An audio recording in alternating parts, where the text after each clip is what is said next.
Now, before I hand over to Annie, I would just like to say that we are, so I'm sure you all are, horrified by Vladimir Putin's invasion of Ukraine. It's somewhere that Annie and I both have a connection with. We've both taught there. I went there in 2014, which was the year of the Maidan events and the beginning of the civil war in the east, or perhaps we shouldn't call it a civil war, but an incursion. And it's somewhere we've actually both maintained links with. And we'd just like to express our solidarity with colleagues there, wishing them all the very best for what might be quite a long period of very difficult times. Anyone, we've certainly had Ukrainian listeners, anyone with a Ukrainian email address or who can prove a Ukrainian address, do please contact us and we'll happily send you links for free webinars. That's the very least we can do. We can't organize arms shipments, but at least we can do that. So over to you, Annie.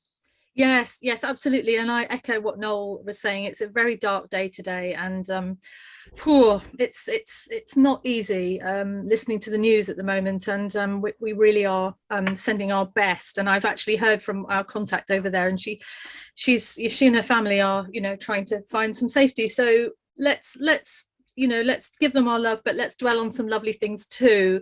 So this evening we're heading in the other direction, away from there, and we're heading over the Atlantic, and we are in the Hudson Valley, and we are meeting up with Alison Levy and Scott Serrano, who were sort of had discovered us not that long ago, actually, which is rather nice, and then contacted us and said, hey, we think we would be really interested to talk to you guys, and this is what we do. And we thought, absolutely, this sounds perfect. So welcome to both of you. Thank you. It's really nice to see you, and it's lovely to have you on, and also I know you've been watching and supporting what we've been doing and people that we've been speaking to. That's fantastic. So do you want to say a few words about yourselves and where you are before you go into your presentation, or would you just like to crack on with the presentation? I think we should crack on. Okay, yeah, let's do that. We talk about ourselves through the presentation. Absolutely. And some plants too. Yeah, great, and some plants. But it was nice for people to know kind of whereabouts you are, for those on this side of the Atlantic. Thank you. Yes, that's great. So if you'd like to go into screen share again, and then we'll sure thing. We'll see if we can. And obviously, anyone who's watching and listening, if you've got questions, tap them into the chat box as usual, and then we can go through them with Alison and Scott at the end. So yeah, please do that. Great. Okay. There's the title. Okay. Just again, I think we just need to get rid of that sidebar. If you could just go into play again, can you? Yes, we'll do. Thank you for the reminder. There you go. Lovely. Thank you. Excellent. Okay. Thank you. Starting an arboretum from scratch. Stone Ridge is located in upstate New York, just below the Catskill Mountains, about 2 hours drive from New York City. Stone Ridge is a low mountain with a fairly rich hardwood forests dominated by maples, oaks, beech, used sassafras, to be ash, white pine, yes, some hemlock. Our region was settled in the 1700s by Dutch settlers who turned this area into a subsistence farm area. So a lot of the names are Dutch, not that one, but a lot of them are. When they dug into the heavy clay soil, they encountered massive quantities of rocks, just like we do. So they built stone walls all over the landscape. People in Europe, I'm sure, know what these look like. And these beautiful walls are part of the cultural heritage of our area, and they dot our landscape, and they're beautiful. When we moved here, our area was rated as Zone 6. And after maybe 10 years, it was reevaluated as Zone 10, I guess. Zone 5. Zone 5, excuse me. I'm sorry. Yeah, we went from being a Zone 5 to a Zone 6, so we're slightly warmer. Which so is minus 10. Minus 23 degrees Celsius, or in Fahrenheit minus 10. Yes. The last 7 to 10 years have produced very mild, fairly easy winters, with the exception of this year, which has been very horrendous. Some of the lowest temperatures in a long time, but the worst thing that happened is we had a catastrophic icing event where it did freezing rain for 2 or 3 days, and although it was quite beautiful, it broke and shattered hundreds if not thousands of trees and caused huge amounts of damage. Worst maybe in 50, 60 years people have seen. Our winters can be long and snowy, lasting maybe from the middle of December through the middle of March, sometimes a little longer. Typically, our region can get several feet of snow, several meters of snow a year, followed by wet, rainy springs, and then summers that get very, very hot and can go up to the 90 degrees or in Celsius, 36 degrees. We live on Mill Road, which is not an accident because it was part of a very large farming complex from the 18th and 19th century. Our house was built in 1840. It was a cooperage for a barrel making factory, because the area that you're now looking at was a large apple orchard for producing hard cider as part of the large complex. Around the 19th century, the trees started to grow back and farmers abandoned the fields, and so it all became reforested. So most of our trees are fairly young. So a lot of times we're asked when people come visit the Arboretum, like, how did you start? And Scott and I are both visual artists, and we both now currently work with botanicals, natural material. So when we first started planting, I was looking for anything that had unusual seeds. This is our native northern sea oats that I use embed in encaustic paintings. And this is a milkweed seed. And I also love leaves. So this is a type of euphorbia that is called Fire on the Mountain that I actually stole seeds from Wave Hill like 15 years ago. And then it invaded our gardens. Yes, so it's a great way to go and weed and then use it as art material. And then Scott early on started breeding for silk the native silk moths. Also to replenish our area, because we saw there was such a decline on these really beautiful moths. These insects are gorgeous. And then as of late, his work has kind of gone into botanical drawing and making fanciful 19th century style illustrations based on political themes. Right. So here's just a couple of his images. That's the new stuff. Yeah. So, over time, being artists, we're used to, having our time in our studio and working and being obsessed with our art, but that slowly changed as things do. And we were originally, when we first started living here 23 years ago, we decided, wow, we could tap our maple trees. So in fact, that's happening right now, where we tap the sap from our Acer rubrum red maples, and then we also cultivate those trees by inoculating them with shiitake spawn, so that we always have mushrooms. And we like to show people who come to visit how easy that process is, and it really takes care of itself. And then we've always had chickens for eggs, but they have also been very handy in any of the sod that we rip up that they get to eat. And then they give us lovely manure that we can put on our veg. So that is really nice.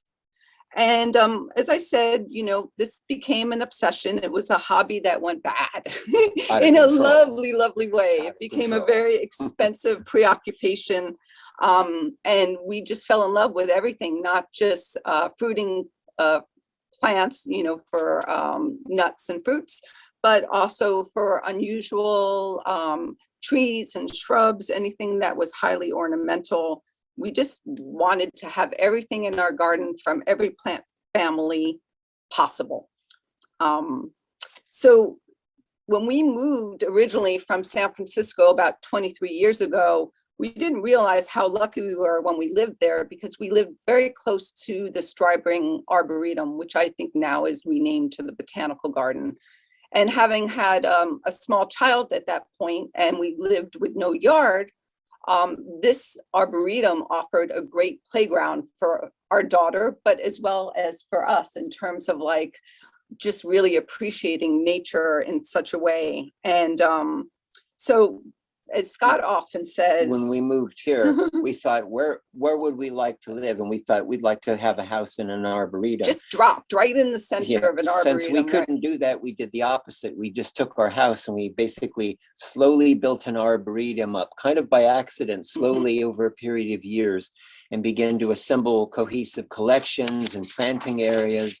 It took maybe 2 decades for this to happen. Very slow process. And here's just some images from what we call the South Garden that will go a little bit more into detail. This is a lovely spring showing of canamelies right in the front. And then Juneberry tree up to the and left. There's a red bud far in the back, and there's a Alleganus multiflora to the right. And I'm not sure the prunus that's kind of sandwiched between the two. I think it's a Saturn peach. A Saturn peach. And then some lovely fall color. This is our native blueberry. And to the left, where you see part of it, is a Diospyros virginiana. The American persimmons. John Rick. And this is a Cornus cusa. And that's moving through our forest. We'll talk about that a little later. How this connects gardens. Actea racemosa. And just some images from around the garden. On the bottom is Helleborus foetidus, and on the top is, I'm not sure which Japanese maple, could be a bloodgood or yeah, not. or it's a seedling from your grandmother's Could plant. be, yeah. Yes. We began to systematically label our plants. We experimented with a whole bunch of technologies, and most of them worked for a little while. The left is from a dog tag hand puncher that we ended up buying. So that's what we label all of our stuff now. As part of creating this, over the last 5 years, we became officially accredited as a level 2 arboretum by the Morton Arboretum Registries of Arboreta. We now have over 230 distinct genuses and 21 acres of land, 6 of which are heavily cultivated. We knew when we started with the gardens and we wanted to open it up publicly that we wanted to be a living textbook of the biodiversity that could be grown in successfully in the mid-Hudson Valley. So we really wanted to show people to kind of plant outside the box. And this is our model. That's me as the model, but this is our model. Here we are. We did this last fall. This is a magnolia called hardy-carthen. So when we first started, we were in our early 30s, and we had no money.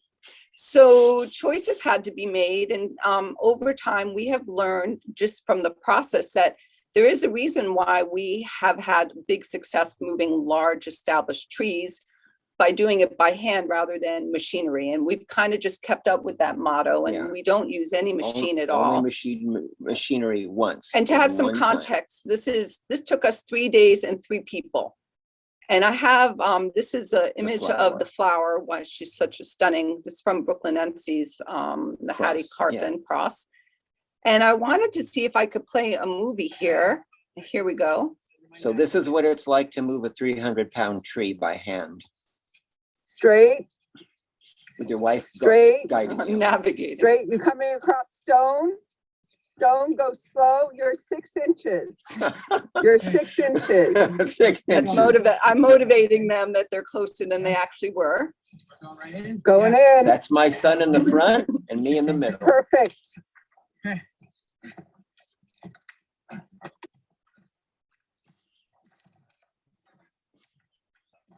There's Scott knocked down by the Tumbling. tree. My son's supporting it. Thank God for children. Thank God for And also, children. I didn't say there was a little stone wall there that we had to clear in order to even go through the fencing, because this was outside our planting area, but is now for next spring, we'll be extending the planting area. So here's that hard work doing things by hand. That's me a couple years ago. So when we started landscaping at Hortus, we, and having no money, we decided let's landscape for others and learn our Pay tricks. pay for our plants. Play for our plants. So I would always get a couple extra, which worked out really well because it allowed me to kind of see how plants did, you know, on our site, and can kind of monitor how they were doing on others. And so now we still landscape for others. It's Hortus is really our biggest client, as I'd like to say. But we seem to always get those jobs. I don't know if there's any other landscapers out there. To do. So this was basically pulling out poison ivy. That was it. It's like 40 feet Noxious by weeds. 12 feet of, and also the invasive barberry here. And we had 2 of these berms that I didn't show a picture, but we planted with beautiful flowering shrubs, both ornamental and edible. And This then is a slightly nicer job. this is well, slightly, we didn't do any of the hardscaping, but we helped with designing the idea about this. And then they brought in a hardscaper, and he loved doing this job so much that he decided he was going to be a plantsman. So he got these shade-loving ferns and put them in this full sun site. On an alpine rock ledge in Right. 12 hours of sun. So we tend to get called in a lot to fix gardens or fix mistakes. And so here we are on the left-hand side. I'm putting in a lot of plugs. I do things by plugs, some seeds, and some more established plantings, so that, you know, the clients tend to be super impatient and want something to happen right away. And we know that that's quite frankly not possible. So and to the right, that's kind of showing the process. And this was the garden, I think, last year or the year before. So it's an ongoing thing. We're not the kind of people who just drop in, add water, and go. And this is in the Catskill Mountains, right, this house. a little bit north of us. And then talk about tough jobs. Oh, yeah, I the best. thought it was going to be easy because it's flat, and they just wanted us to start to Wildflower establish meadow. wildflowers. And then as we started to dig, we noticed that there was asphalt, and Yes. the asphalt went the whole almost, what, 80 Yes. feet? So 100 that's a feet? disintegrated road. So Right. that we're gardening in asphalt Right, there. right. Wildflowers and asphalt. So on the right-hand side, it doesn't look like too much. I mean, I'm just grateful there was, like, you know, some Anything. flowers, and Something. client was so grateful. And this was 1 year out of, you know, we'll be going back and visiting, putting- throwing seeds and helping it along. And putting soil over the Right. asphalt, so there's more soil. And then one last just little client job. This was kind of almost a dream job, in the sense that before it looked like this, it was really just a big concrete mess. But the client had for 20 years collected plants and was a real plant lover. So she asked us to dig everything up, pot them up. We organized it, labeled it. And then once they came in with a hardscaper, And put they in invited us 50,000 back. pounds of stones and rocks. And the client was like, just design it any way you want. And most of the people who ask us to work on their property have been to the Arboretum. So they see that we, you know, we kind of know what we're doing at this point. As I just mentioned, Hortus Arboretum is our largest client. We tried to be here. If we're doing client work 2 to 3 days a week, the rest of the time we're here. I want to show you some of the gardens that we created. And the very first one is called the Property Gardens. We became a nonprofit in 2018, mostly so that we could start to apply for grants. And even though we're private, we kind of act as a public garden that we open up Fridays, Saturdays, and Sundays to the public, starting Mother's Day and going through Halloween. And if you were here with me now, I would show you this garden. This is our first garden, and probably went the first 4 or 5 years of being here.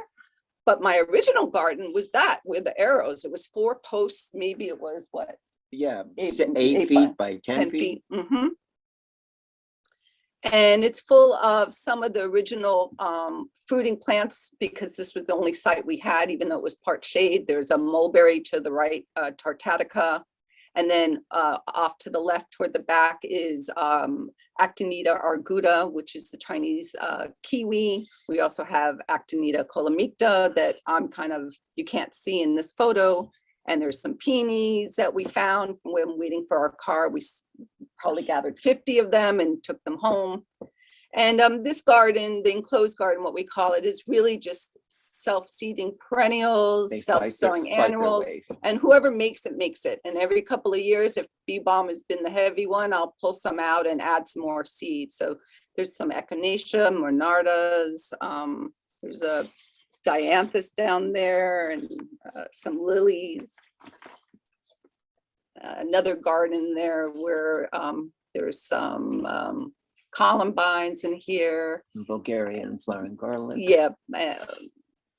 Looking out from here, we're still on the property gardens, looking at the enclosed garden. We're underneath right now the Chinese kiwi, and there's some Petasites japonica. That's probably one of the first plants I ordered. A monster. A monster plant. And then this is looking into the Chinese kiwi arbor that is the entranceway into the property garden. And you can see we started laying gravel. There's some gooseneck loosestrife to the left and some more bulbs. The one on the right is Lilium canadensis, which is native to Canada. And when I bought this originally, this was an Allium bulgarium. And now it has some long name that I'm going to butcher, Nectoscordium silculum subspecies bulgarium. There you go. That's a mouthful.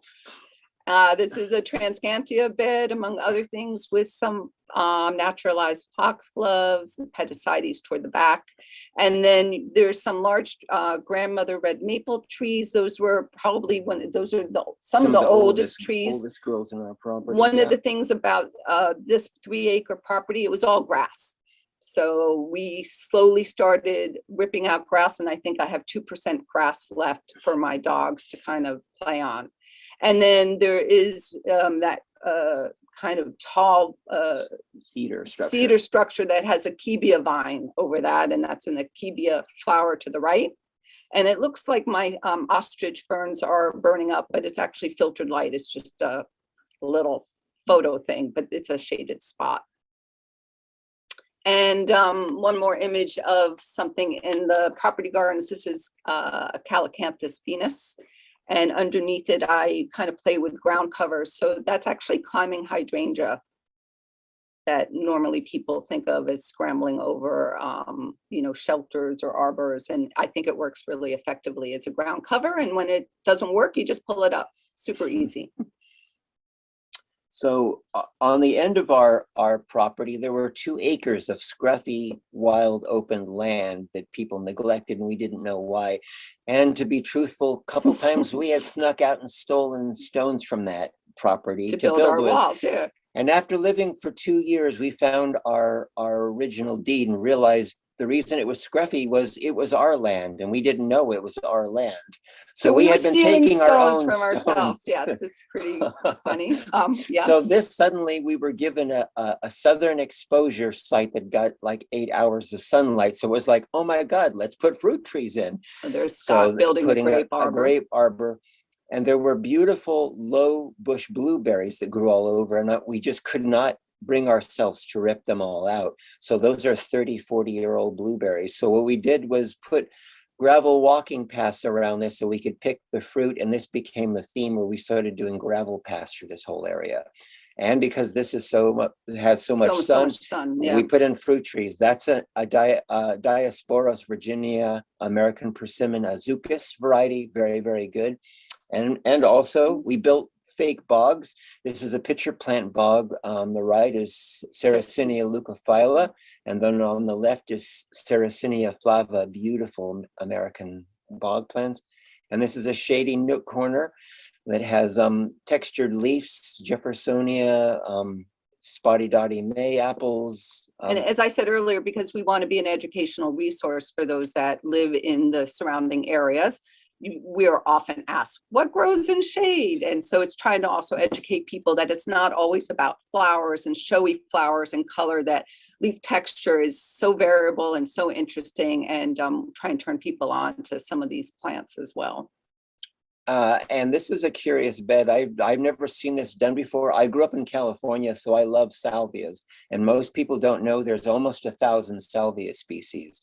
So what we did is we made an only salvia bed. So this has 30 to 50 salvia species. There are reseeding annuals. There's hardy salvias from America, Japan, Europe. And then there are subtropical species that I'm crazy enough to dig up and keep as house plants. So the beautiful pink and white flowers in the lower corner, that's hot lip Salvia greggii, and then there's Amistad low.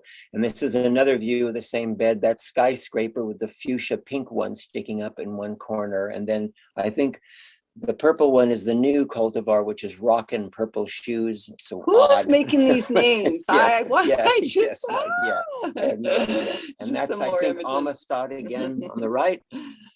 And we have a Japanese shade garden. That we've been growing out, yes. Yeah, And slowly there's- over time. And that's Dicanthus cercidophylla, one of our favorite. And we showed well, this because we killed this we three killed it 3 times. times based on reading literature about like what it's supposed to like. And that's something that we've learned, not having gone to hort school, that you know what, sometimes you just need to really know your site. You need to know the plant to be patient with it. Yes. And so we're This very likes proud that we part figured shade, this not out. full sunlight, But because it's a a lot of stunning people plant. say it's full sunlight. Trying to turn Beautiful people fall onto this. color, magnificent.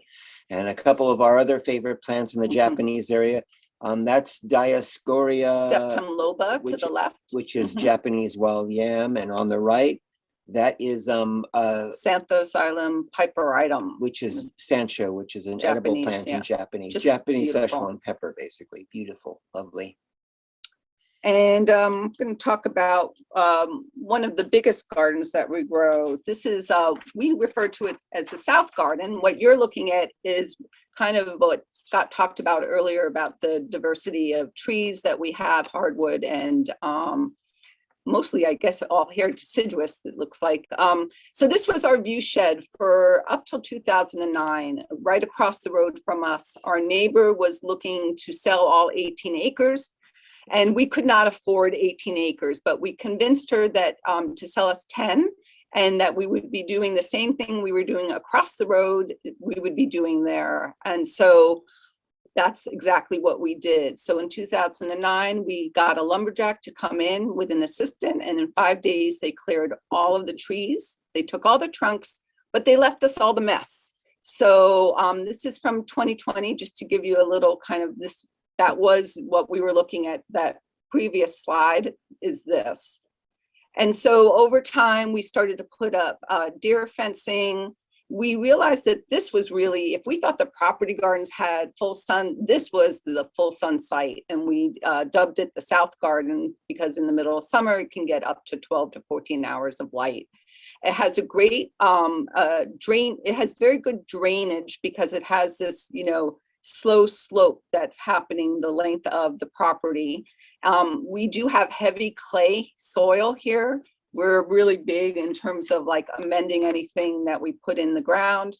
But we also noticed we had so much work to do clearing all the wood that the lumberjack left that we wanted to plant in things right away. So we planted around messes.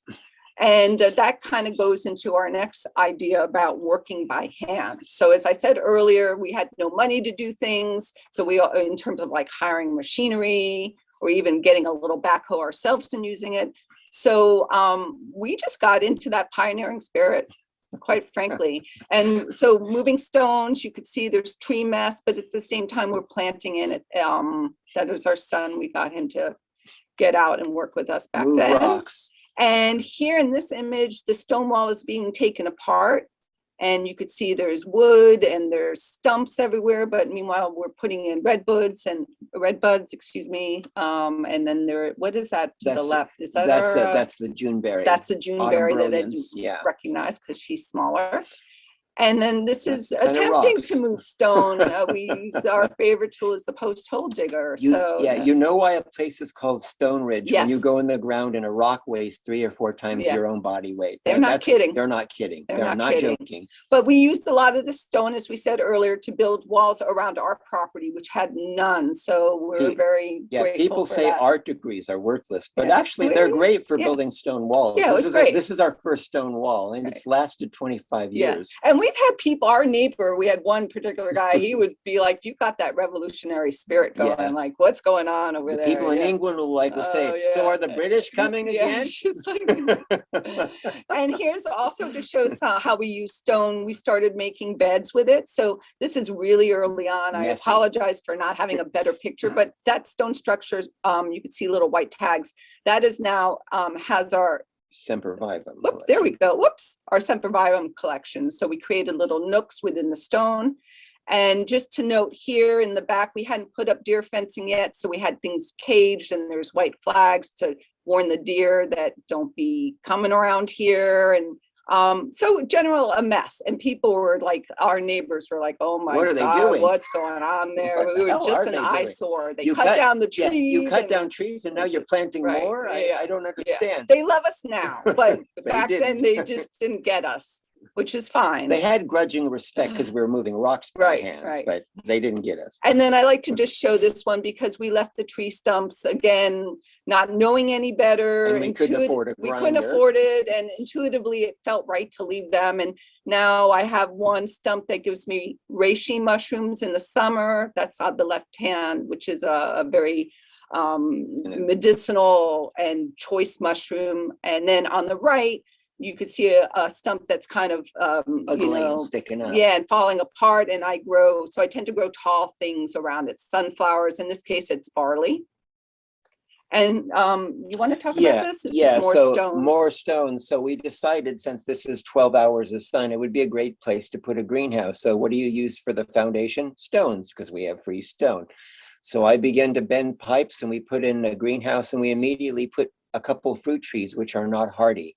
Namely, if you can look in the far right, yeah. that's a fig tree that grows 10 feet each year, and it's cut back It grows to the top of the and house, touches, yeah. scrapes the plastic. Yeah, so there it is, and we're protecting it when it first went in. And then to the left, which you can't see yet, is a persimmon. Asian persimmons can't survive here, but American persimmons do. They're hardier. So that's the image on the right-hand side. Yeah. That's a, So that's that? the persimmon is Ichikike Jiro. Right. It's a Japanese Jiro plum, and then that's our fig tree.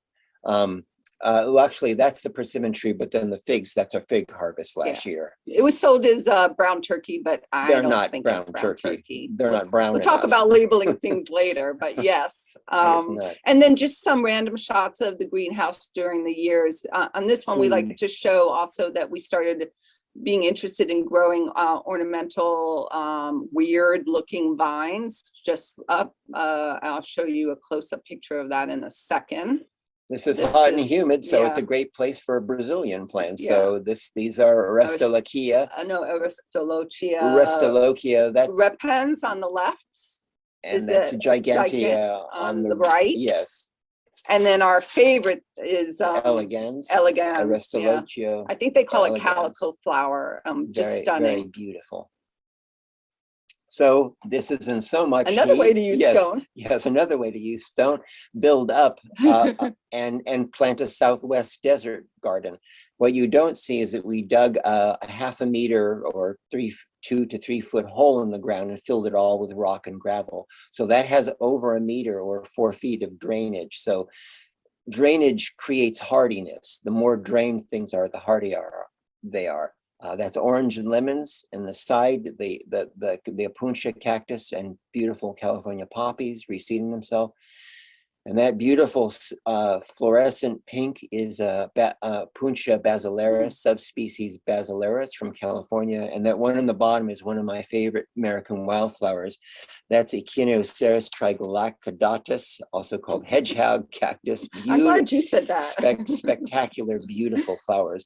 And then the other one is snow leopard, Cylindra apuntia snow leopard. And how do you keep it through the winter when you get maybe 3 meters of snow? You put a temporary greenhouse cover over it, because Texas, Colorado, and Arizona can go 20 degrees below zero, but they only get a little bit of snow. So if you keep snow off a cactus, you replicate the desert. Right. I just want to take a couple minutes because this is completely strange and wonderful. This is a common native wildflowers from the Southwest desert called the devil's claw, or Proboscoidea parviflora. It's in the sesame family. Common to California deserts and the Southwest. Mexico, yeah. So what you see is the flower, which kind of looks like an odd, pretty little orchid. And then the seed pods start out almost like okra. Yeah, they're about half the size of that. And then they grow into long, long seed pods that turn hard, and they split open and turn into these beautiful, wicked, strange pods. And those are designed to grab onto animals' bodies. So unsuspecting wildlife gets these caught in their fur and ends up shaking them and scattering them all over the desert.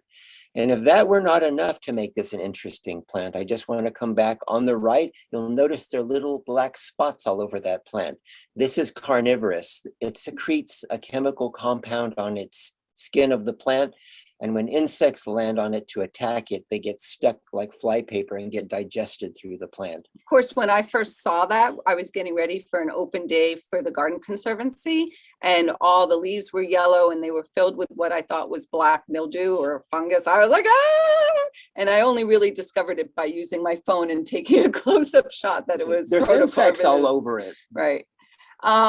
So the one thing that money can't buy, I don't care how much you have of it, is time. And that has actually, on our side, has been a friend so far in the 20 years that we've been here, because we've really learned by not only mistakes, but also in process. So to the left, we used to have an old maple tree, very large root system that was wrapped around a big boulder.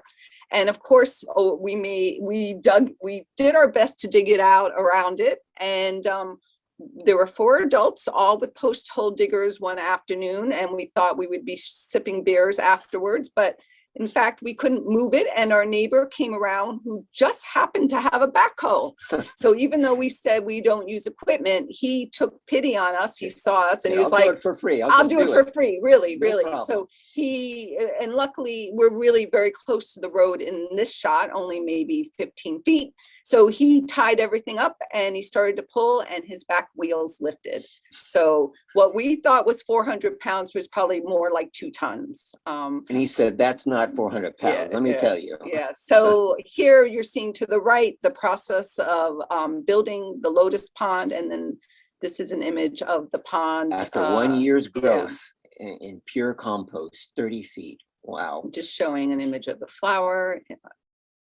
And of course, you put water in, you will always bring wildlife. And just another example, this I'm just going to use as our Chinese moon gate. We knew we wanted a moon gate, so we kind of picked a site and we started growing the plant. And then when we finally had some money that we could hire a local artist to fabricate based on Scott's drawings, they built us a beautiful Moon gate, yeah, a moon portal. gate metal portal. And so over time, this is 2014, we started planting around it, and we planted on it too. That's Dioscorea batatas, which is an edible bulb. I actually use it in cooking. It tastes like potato. Air potatoes. And just showing some random shots of how we started landscaping around it. To the left of it is a smoke bush. And we're looking into China now. We're still on the American area, and that is a wisteria, native wisteria to America called Aunt D that we've trained as trees, or trying to. And again, the moon gate is to the left, kind of being swallowed up in a lovely way by the Canomeles. And there's an Asian pear, and there's that Eleganus multiflora again. I want to just take a couple minutes to talk about using this as a life system, as a kind of an ecological system. So this is a 1 acre plot that was between the field garden and our original property garden. Mm-hmm. And people just used it as a walking path to get to the fruit trees. And we ended up taking rotting logs that fell down and lined the path so people did not step on the ferns that lined the property. And after doing that a while, insects started living in the logs, and then woodpeckers saw that and showed up and started to eat what was on the logs. And we realized that if we put up fences in this area, wildflowers would come back, which they did. And this is the native mayapple kind of forming a colony.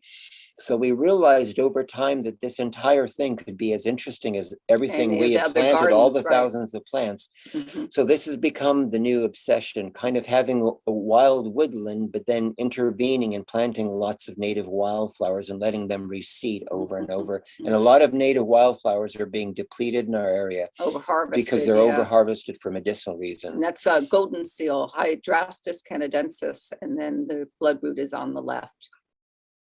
And just really quickly about artists in the garden, since we are visual artists and we know how lucky we are every day to be inspired by nature, by what we planted, we wanted to offer this to others. So we have a residency 4 times a year. 3 of them are given to visual artists who are allowed to use the botanical gardens 24/7 during their 1-week stay here. And they do, which is fantastic. It really is great. Scott and I we don't judge. It's the previous resident does the judging. So it's more democratic. There's always a new set of eyes making. And it's a great way to just change up the type of art, because we didn't want it just to be based on our bias.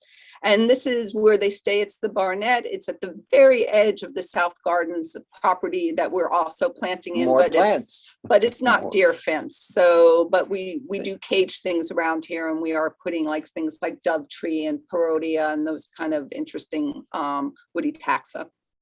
And we also have artists. This is a well-known botanical artist who comes out of New York Botanical Garden named Wendy Hollander. She offered a class here. And she's a neighbor and a friend, and encourages. And so this is one of her students having a good time doing autumn culturcum, looks like, watercolor painting. Also a very internationally known, some of her works are in the Q collection. This is Carol Wooden, wonderful. She's doing passion flower. And then last year, we're going to do it again this year. We had an event called Art in the Garden, where we had maybe about 90 visitors come in a 3-hour period. And we had offered 2 visual artists an opportunity to do stuff on site. And this artist, if you could see in his monitor, it might be hard, but he's engraving seeds. So people came with their stories and a seed, and then he would translate that into a pictorial image. And here's what he did for Hortus. This is on a chestnut, American chestnut that we grew, and he put our map that we use, that we give to God as a, for people when they come self-tour. Really talented jeweler. So he put that on a chestnut. That is the size of that. So anyway, so we really do support the arts as much as we can.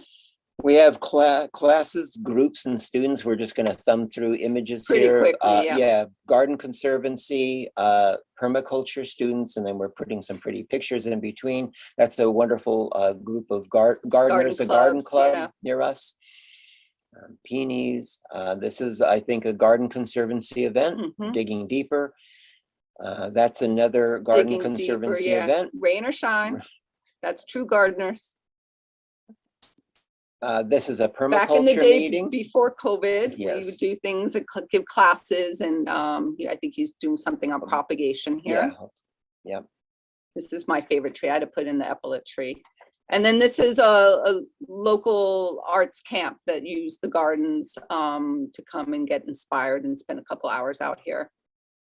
Again, that's my Cornus Custa Satomi. I love this plant.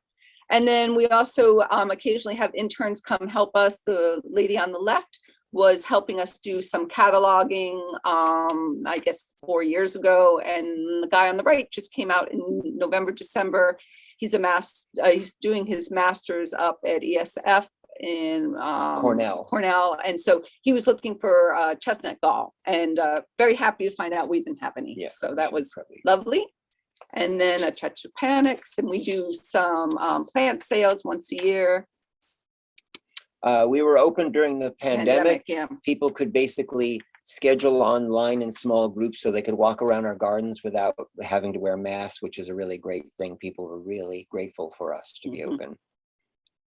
Our new phase is collecting endangered species. That's American ginseng. Again, it's been over harvested the past, I guess, 10, 20, 30 years. Maybe even longer. So we started a lot by seed. That on the right is Alabama snow wreath, which is disappearing from the United States. We just acquired 2 plants that were growing out. So it's sort of becoming rare in the United States. And then the orchid on the left is actually, it's a fairly common native orchid, moccasin flower. Most of you know you're not ever supposed to touch an orchid and let it stay in situ, but this one, Scott was pushing Emmett, our son, on a playground down the road by the church, and he noticed in the middle of the playground where you stand and push, there were orchid leaves. So I dug a couple up and moved them because I knew they would be destroyed, and we thought, should we take more? We don't know. No. And a year later, they paved over. So they're all gone. So I saved a couple from of now these on, babies. we know that we're only going to do it better than where it is. So we learned from that. And then we're going to go through our collections a little bit quicker. So we love magnolias. This is Magnolia Betty. That's Magnolia stellata. This is Magnolia Suliana, saucer magnolia. And I forget. This is Yellow Sun. This is cross. And that's Siebold magnolia, Magnolia sieboldi. And so most of our magnolias are in one area, but we do have them scattered throughout the acreage. And that's our favorite, Yeah. woodsman. Yeah, that's from Brooklyn. And that's Magnolia. That's another favorite. Grandiflora Bracken's Brown Beauty. That supposedly wasn't supposed to do well here, but it's thriving. Survived. You can see its flower and its seed pod. Classic Just southern stunning. magnolia. And that's the queen. Yeah. That's the largest flower in North America. That's Magnolia macrophylla. The leaves are almost a meter and the flowers are almost a third of a meter. Yeah, They're beautiful. huge, beautiful. Beautiful seed pods. Crazy. Yeah, Scott, I think likes that the best I like the seeds the attribute best. of that. And And that's for her. reference. And that's why we moved the Hattie Carthen. She's being overshadowed by two of those. So right. that's why we moved her. And we also love viburnum. And so this is along the property's edge. We put in a whole bunch of different viburnums here. And I'll just go through them pretty quickly. This is Viburnum plicatum tomatusum Pink Beauty, both in flower and then in fruit. And this is Viburnum sargentii. The one on the right is Onondaga, and the one on the left is Flavum, yellow fruit. The stinkiest fruit. So this is Disgusting, but disgusting. beautiful. Sounds like toe jam. Okay, and then this is Viburnum plicatum grandiflorum. And the one on the right is Viburnum plicatum tomatosum, the double file, and the beautiful fall color. And this is Viburnum latania variegatum. And this is, we call it leatherleaf viburnum. It's the Viburnum rhytophyllum, and yeah. this is it in fruit. Just beautiful. Horse chestnut, and that's Aesculus Carnea, Fort McNair. Yeah, and that's beautiful. it in its Beautiful, habit. This lovely. is maybe, I'd say 10 years old, so Yeah, still beautiful. relatively young, Unfortunately affected by leaf scorch in our Yeah, area. but that's okay. Yeah, It's when it's in flower, it's just beautiful, stunning. lovely. And that's the Enjudiba. Yeah, this is, I believe this is Neglecta erythroblastos. Okay. It's a yeah. mouthful. And then And this that's one is Elwang. Elwanger Buckeye, a hybrid of, I think, European and American. This chestnut. does really well for us. No leaf scorch. Yeah, I think they call very it beautiful. yellow buckeye. That's our native Aesculus pavia, red buckeye. And that's our probably other the- native. Yeah, probably the most beautiful native Parviflora. Buckeye. Yeah, It attracts lovely. large amounts of swallowtails. Yeah.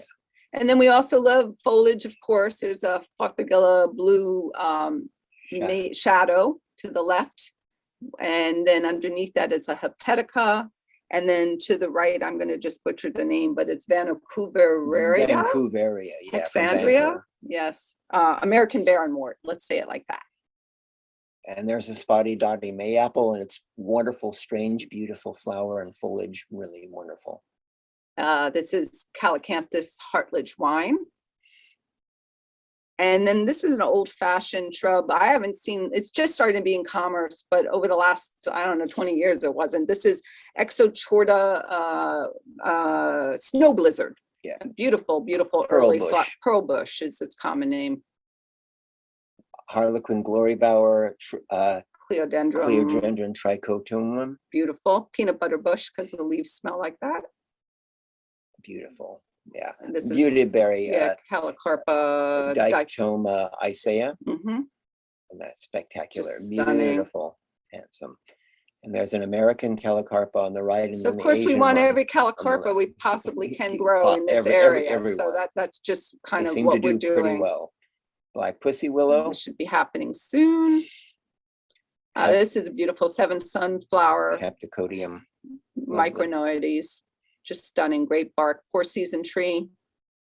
Another beautiful four-season tree. Yeah, Stewardia. Stewardia pseudocamellia, probably my favorite Mhm. non-flowering tree. Yeah, I Mhm. mean non-food tree. Non-food. Yeah. Acerca pilipes, snake bark maple, another beautiful snake bark maple, Acerifera verve. And then trialing for zonal hardiness. So as I said earlier, we're always experimenting. It's one big science experiment here. And this is Matia poppy. And why we tried to grow this here right away is because this was one of the flowers that we found at the Striping Arboretum all the time. And it's called the fried egg poppy. It's the only poppy is a That's woody, a shrub, yeah, and it's reaching 2 to 3 meters high in Zone 8, California.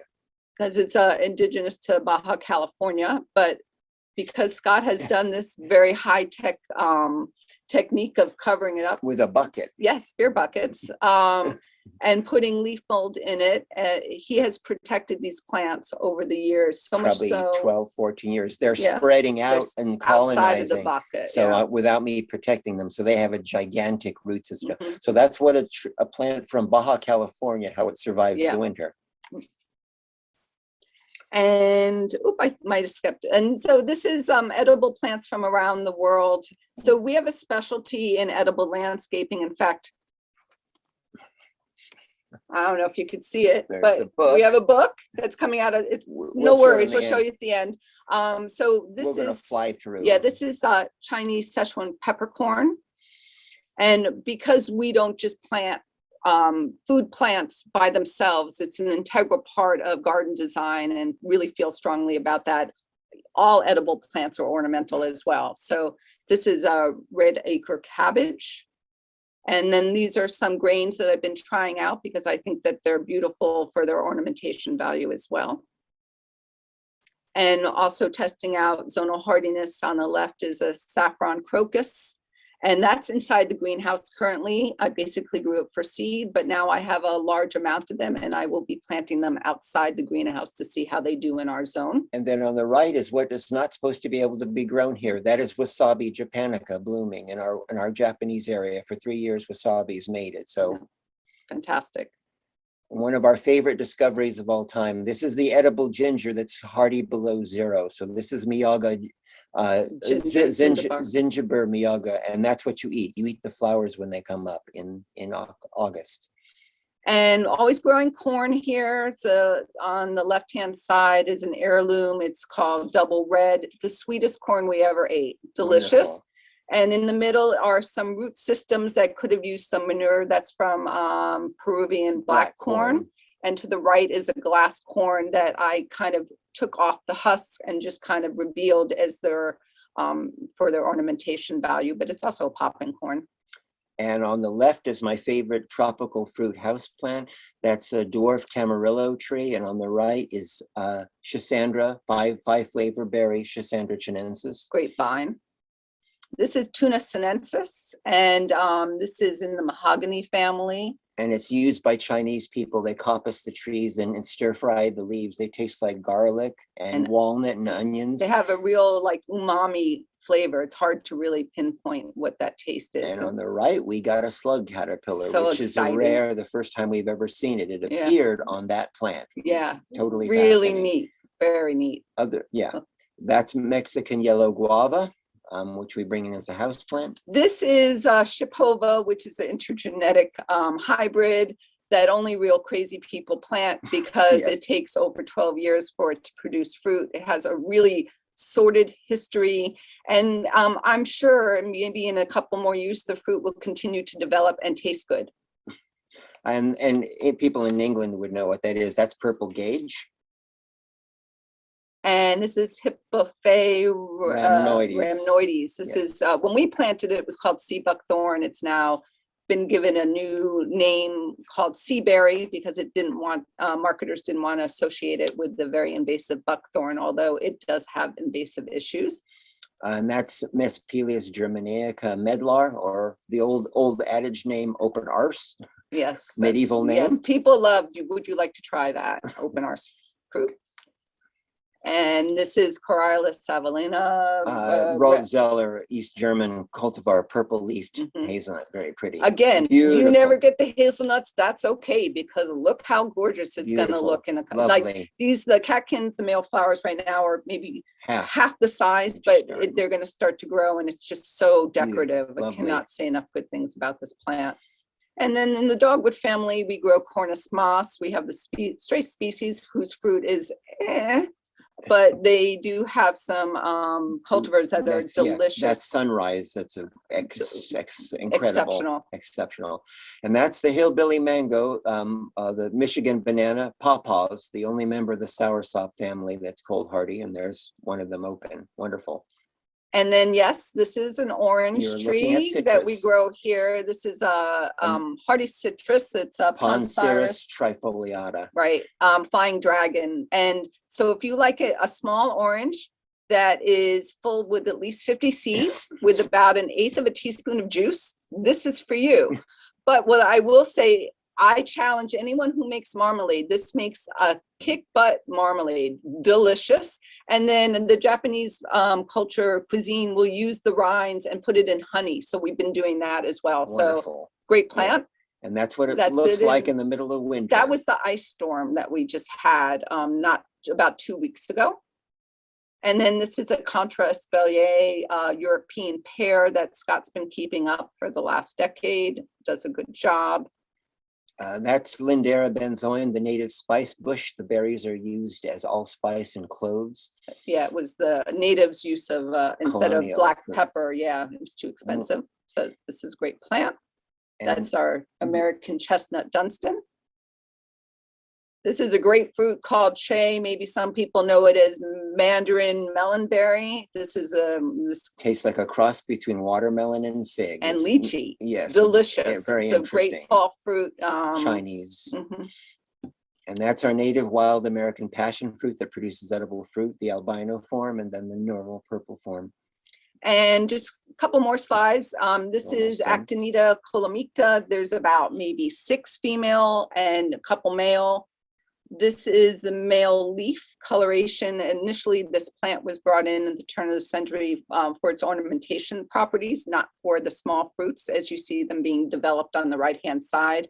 The small fruits taste just like a regular kiwi, like that you get in the store. However, you don't have to mess around with any skin. So that's kind of a nice aspect of that. And here's some visitors under the arbor eating some of the fruit. And that's the wonderful Native American wild beach plum from the eastern seaboard. Those are the flowers and those are the plums. And that's This jujube. experiment, we're seeing how this does over a period of time. It's fruiting, but not lasting. So we'll see, hopefully. Ziziphus jujuba, traditional Chinese food. And You that's guys probably know this. This is one of our favorite fruits. This is gooseberry. Invicta. I'm not going to show this video because of time, but basically it's our new puppy eating unripe gooseberry and then giving me a look like, what? And I'm like, it's not ripe, honey. So, well, you get the idea there. And then there's some images of currants that regrow. There's Red Lake to the right and Pink Champagne down to the bottom. And there's the kibi again as our this final. is the kibia that we showed you that was growing on the large cedar posts. And from posting about this image, we were able to get a book deal out of it. Thank you, social media, Thank you, because social media. Chelsea Green reposted my image of the kibia and it was like their top 10 of the year. And so my wife, there you go. My wife being the daughter of a marketer saying, we're thinking about writing a book. Would you look at a manuscript? And the guy said, yes. So we submitted a manuscript. So that comes out in 8 days. So we're super stoked. It's our first of 3 books. So there you go. And that brings us to like the short version of the Hortus history over 23 years.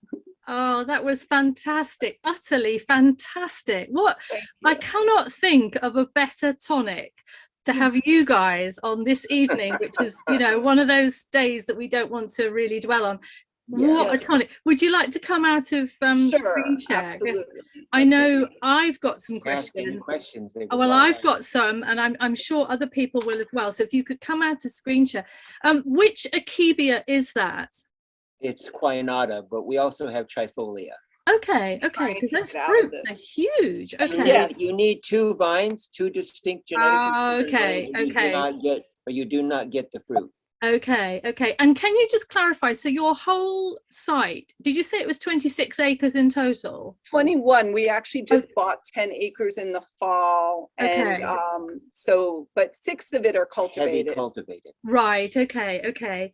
And then the level 2 arboretum. So how I'm assuming level 1 is like the top level, is it? So we're going up. No, it's actually the reverse. So Oh, level, okay.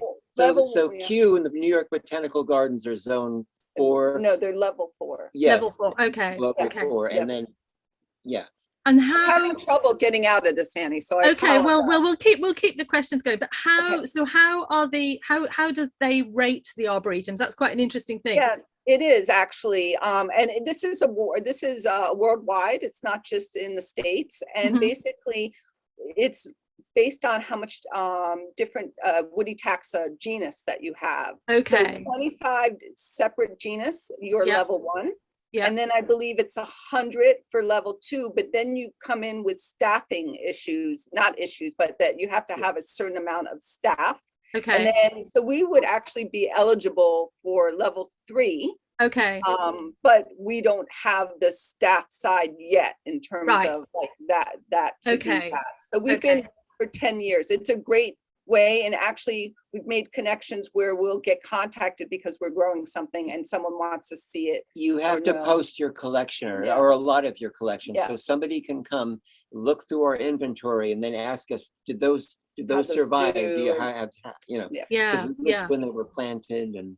Oh, I'm absolutely bowled over by the breadth and the range and your your energy, and also, when do you find time to do your art? Because Yes. I do mine late at night and she does hers in the morning. I love it. I do have to admit, I love a long winter because seeds and taking care of plants is obviously a lot more reduced than going out, and starting and doing the mix between the arboretum and the landscaping, which we're trying to slowly wean out of and hand over to our son. But those Right. things take time. So Right. Okay. I mean, because that's extraordinary. And I'm assuming that your soil is slightly acid because you've got the blueberries there. that's Yes. a good question. Yes. Yeah, Yeah. I would say overall it's slow. Heavy It's mostly clay, slightly acidic. acid. Yes. Yeah. Yeah. Yeah. Wow. Hot. I just think there were some other questions, because I was working my way through Okay. my questions. Let me see what I mean. People are just saying, wow, amazing. Oh yeah, what was the fruit that tastes like the cross between the watermelon and the lychee? Che, spelled like Che Guevara, C-H-E, Che, which in Chinese may mean rock, ground. Okay. And Okay. it used to be, the name has been changed about 6 times. So it's Maclora. Yeah, 10 years ago, Yeah. someone realized it's Osage orange, but it's edible Osage orange. Okay. So that's grafted on Osage orange. And if somebody gets that, they should only get a grafted self-fertile girl. They should not Right. get a wild Yeah, seedling. because it's dioecious. So and you won't know what Okay. you're doing. Yeah. Okay. unless you like fuzzy fruit. Yes. If you don't like hairy fruit, then you're good for that. Yeah. And then let me just say what other questions we've got here. So, oh yes, Wendy's asking, did you say that you have an American chestnut, and how big is it? Yeah, that's It's about 30 feet. Howard Dunstan, who's a plant breeder in the 1950s, met a man who said, I have one that has missed the blight. big American chestnut, he right? took chestnuts from that, and then he called the U.S. Department of Agriculture and got improved Chinese fruiting cultivars, raised those for 3 or 4 years, cross-pollinated, got half American and half Chinese, raised those out for a period of years, then crossed back. So there's a tiny amount of the Chinese gene pool. It's very to keep it. variable based on whatever specimen you have. So we have now 3 at different stages of growing. And so they all the leaf shape is slightly different. The petioles are all slightly different. It's interesting. Yeah. And then how do we buy your book? So how do we get the book? Thank you. What a great, so. Because I know there's lots of people are going to, they want this book. So how do we find you? From what I understand, Chelsea Green in the UK. Okay. I believe that book comes out just slightly later than it does in the US. In the US, it's on March 4th. Okay. So you can go, if you like Amazon, you can go through Amazon. You can go through our website, which is hortusgardens.org. It's Hortus Gardens. Okay, so Hortus Gardens, all one word, .org. Yep, lovely. Exactly. Okay. Yeah. And then it's Barnes and Nobles and that kind of thing. So we're super excited by that. Yeah, in a nutshell, our book is no spray crops. It's stuff that are 90% pest free. It's 50 low maintenance plants. Basically. So Brilliant. that's Yeah, so we tried to show you some. Yeah, no, I mean, that was just wonderful, the breadth of it. I mean, would you describe your I mean, I know you call it an arboretum, but it's what we would call a forest garden too, with the edibles, the amount of edibles. Do you use that term in the States? Yeah, it's interesting. So forest farming is relatively new term in the last 5-10 years. Permaculture has been, I don't think those words describe us, but I would say that people would look at some of the things we're doing and the tenets or aspects of those two things. Using our forest as a food resource. I like to think we're responsible organic farmers. And I kind of see our landscape as an aesthetically pleasing testing ground for trying. Yeah, no, absolutely, because I do think that term forest gardening is a bit misleading anyway. It's really loaded. People think that it's a forest. Well, no, it's not a forest. But, right. Well, it's after 10 people have walked up to you, say, can I put these fruit trees in the middle of a forest and get fruit? And you go, no, you can't. You could put them in, but they're not going to fruit. Exactly. And I'm just desperate to come and visit the garden, because it just looks like, you'd be there for hours just identifying things and tasting things. And are you open? What are your opening hours for people who are lucky enough to be near you? Thank you. So we tend to be open starting Mother's Day. That's when our tree peonies are happening. And then we will stay open through Halloween, when our Dead Man's Fingers, Discancia Fargesii are starting. But, we get calls, I'm here, I'm 2 hours away. Can we come stay? We were in the area. We'll open up the gardens if we're around. And it's, because of COVID, we just did it by appointment. So it worked out. There's enough space that you could have several families or people here. They could bring a picnic and lunch. We have an area for that. So Great. And there's one question I've missed, which is, could you give more detail on where the ginseng grows, in the woods or on a slope, or what's the best location? In woods, in moist woods, consistently moist woods. Okay. I think that, and then there's lots of lovely comments, but I'm going to copy the comments and send them to you, because I'm sure you can read them. Thank you. I did post, Annie, in you did. I could see that. Just so if anyone wanted to go check us out or so in the chat box, everybody, is hortusgardens.org, which is the website address, which is great. Listen, thank you so much. You're so welcome. As I said before, you've transported us to a paradise for an hour, and that's been wonderful. And that's all we can ask, really. It's an honor. We've loved your talks. It's been great. We learned so much. We eat our lunches to your talks. So.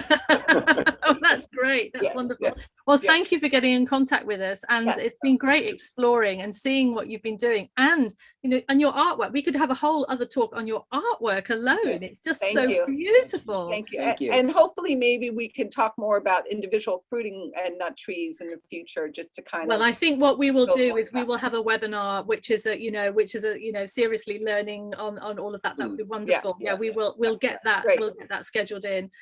Good luck with the book. Sell lots of them. Thank you. Because hopefully, if you sell lots of them, you'll be able to afford a bigger bucket to put over the rondelle. or metal buckets, yes. Change the aesthetic. Yes. Well, no, just a bigger bucket, just something. Okay. No, listen, thanks very much, guys, and take care, and we'll be in touch with you. And thank you, everybody. Yes, thank you everyone for tuning in. Take care, everyone. Bye. Bye. Bye.